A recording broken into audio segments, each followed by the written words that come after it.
राजस्थान की सियासत में एक बार फिर से चिराग भड़क चुका है और इस बार मैदान में अंतर असेंबली सीट का चेहरा सामने आया है। नमस्कार दोस्तों, मैं हूं अरीशा गजल और आप देख रहे हैं द फैक्ट इंडिया।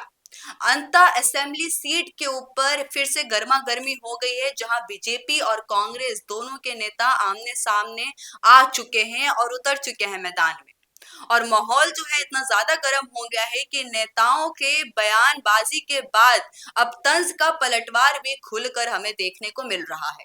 दरअसल बीजेपी प्रदेश अध्यक्ष मदन राठौड़ ने अंता में एक जबरदस्त प्रचार रैली निकाली। वहां पर रैली जो है उन्होंने अरेंज किया, जहां उन्होंने कांग्रेस पर खुलकर निशाना साधा और खास करके गोविंद सिंह डोटासरा पर कड़ा पलटवार किया उन्होंने। अब हुआ क्या, दरअसल डोटासरा ने हाल ही में एक बयान दिया था जिसमें उन्होंने कहा कि हमारे सामने वाले उम्मीदवार पर 24 मामले चल रहे हैं, यानी 24 मामले जो हैं दर्ज हुए हैं। लेकिन मदन राठौड़ ने इस पर जवाब देते हुए कहा कि डोटासरा जो है वो ऐसे ही गोते मारते हैं, उनकी हालात जो है वो अब बहुत ज्यादा खराब है। और ये लाइन सोशल मीडिया पर आग की तरह फैल गई। राठौड़ बोले कि डोटासरा मेरे अच्छे दोस्त हैं और फिर भी मेरे बारे में ऐसी बातें वो कर रहे हैं जो कि मुझे पसंद नहीं है। मेरे खिलाफ एक भी केस दर्ज नहीं है, यानी साफ संदेश है कि कांग्रेस बहाने बना रहा है, बीजेपी मैदान में तैयार है। लेकिन राठौड़ ने यह भी कहा कि बीजेपी ने ऐसा प्रत्याशी खड़ा किया है जो कि बिल्कुल बेदाग है, सेवा भावी है और योग्य है। उन्होंने ये भी कहा कि डोटासरा के जो पसीने हैं वो छूट जाते हैं, उनकी हालत जो है वो बहुत ज्यादा खराब हो जाती है।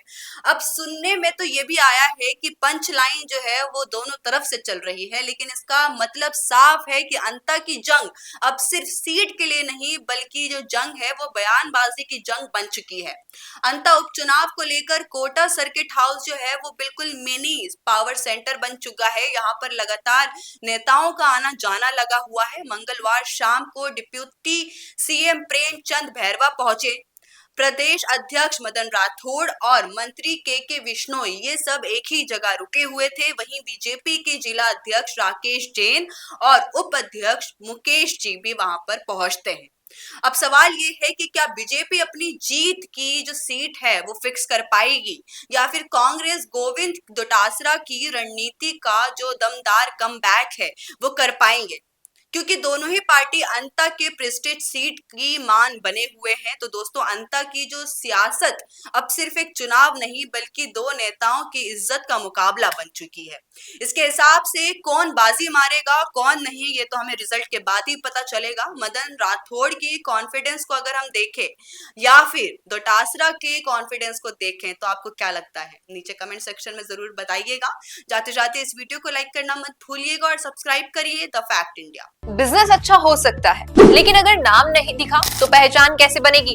अब टेंशन छोड़िए, द फैक्ट इंडिया आपके बिजनेस को देगा वो पहचान जो पूरे राजस्थान में हर किसी तक पहुंचे। न्यूज चैनल पर विज्ञापन, पॉडकास्ट और प्रमोशन के जरिए आप सीधे 5 लाख सब्सक्राइबर और 10 करोड़ से ज्यादा व्यूज तक अपनी पहुंच बना सकते हैं। तो देर किस बात की, आज ही द फैक्ट इंडिया से जुड़िए और अपने